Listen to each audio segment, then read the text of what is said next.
Thank you, Mr. Chairman.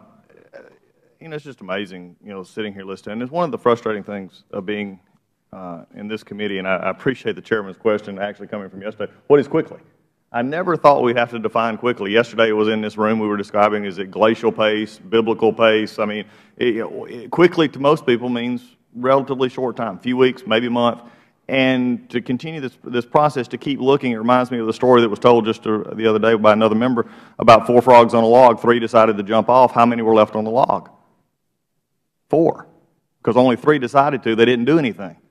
And that's exactly what your answer just a moment ago prescribed that perfectly. Well, we're looking at it. We're looking to see what's the best bet. We're going to try. We're looking again. We'll make a decision, but we never seem to get to the decision. And I think that's the concern for this, hearing and looking at it is. And then what was really interesting is your discussion right then discussed the new technologies coming out in spite of the inactivity and in spite of everything, or maybe because of. So maybe it's a backward, twisted mentality to say if we don't do anything, all these folks are going to go out there and be so frustrated, they're going to come up with something else.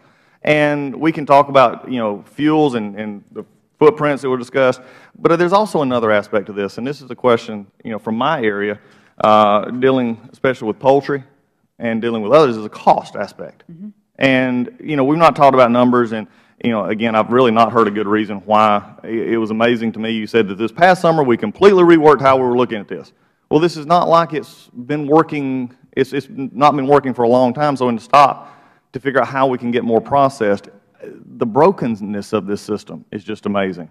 But when you look at the brokenness and why it's broken, and the effects it has on other industries, not just this side, from just my area, Georgia. There's 102 counties in Georgia in which that produce more than $1 million of poultry at the farm level, at the absolute farm level. 47% is the largest segment of Georgia's agriculture. $38 billion is poultry's annual contribution to Georgia's economy from farms, processing, further processing, and its allied businesses.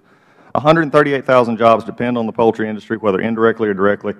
And then comes this: $44 billion is the higher actual feed cost producers have incurred due to RFS.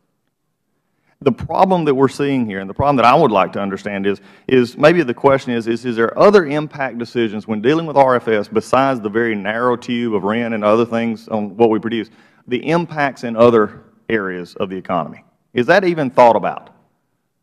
And especially your inactivity and being able to come forward with a standard.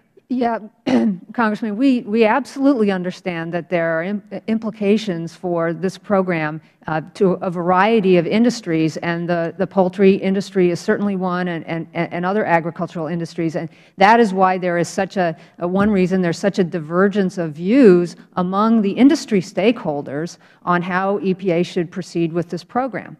So we're very mindful of those implications. Well, then at a certain point in time, then maybe just at this point, the paralysis that is going on here through analysis and other decisions and all the conflicting reports and members of Congress, and I'm not denying that, and interest groups, at a certain point in time, there needs to be decisions made on this is when you sort of weights and balances, and I think that was discussed by Mr. Behan as well, that the carbon footprint is actually larger, there's other issues here. Why are we continuing down a path in which we're charging more to put in our mouth and trying to fix what we're putting in our car? That's the problem that I'm having a hard time understanding. We want to help average Americans who are struggling when their food costs are going up, and we're trying different ways that actually are struggling in their gas tank. The only thing that I have frankly seen that RFS standard actually does is help small engine repair. Because you want to screw up a small engine, put the ethanol in it and let it sit. So small engines are flourishing. But past that, you're hurting agriculture, you're hurting poultry, you're hurting livestock, you're hurting those who want to get into this industry, maybe to investments who say we want to find cleaner energies, we want to find cleaner alternatives. But going through this process, it would be hard for an investor to sit there and look at maybe these newer technologies that are developing when they look at this process and say it is so broken. What do you say to those who may side on the fact we need to focus more on the environmental protection side of it, and maybe not the economic impact? What do you even say to them to say, well, don't worry, we'll get our act together so that we can actually give you some help? Well, our job, Congressman, is to implement the statute that Congress passed using the authorities that are in it. And that is what we are trying to do to the best of our ability, balancing all of these factors. Congress set certain volumes that the agency is supposed to implement unless we find that one of the reasons is present that we can exercise the waiver authority. And that is what we propose to do. And those are the issues that have been discussed over the last year. And those are the issues that need to be resolved, and we intend to do that. Well, I think that's the other issue in 08 and 12 as well. Also, there was the supposed off-ramps during economic crisis, things like that would help some of these producers, and again, just basically got passed over due to other concerns. I think that's the part for the workers, for the agricultural community, for the others. We can have the conversation about the standards. I think the interesting point of what you just said, though, is you are tasked to make a decision. There's nowhere probably in that law it says, task if you can come up with a consensus, task if you can think about it, task if you want to. That's the problem that people have with this city. They don't get it. They view bills like this as job creation for people inside the Beltway.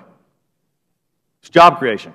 We'll farm this out. We'll counsel this. We'll get a consultant here. We'll get another economic report. And it all works great inside the Beltway. But to the farmer paying and to poultry farm, and for full disclosure, my wife and her sister still run their daddies on their chicken farm.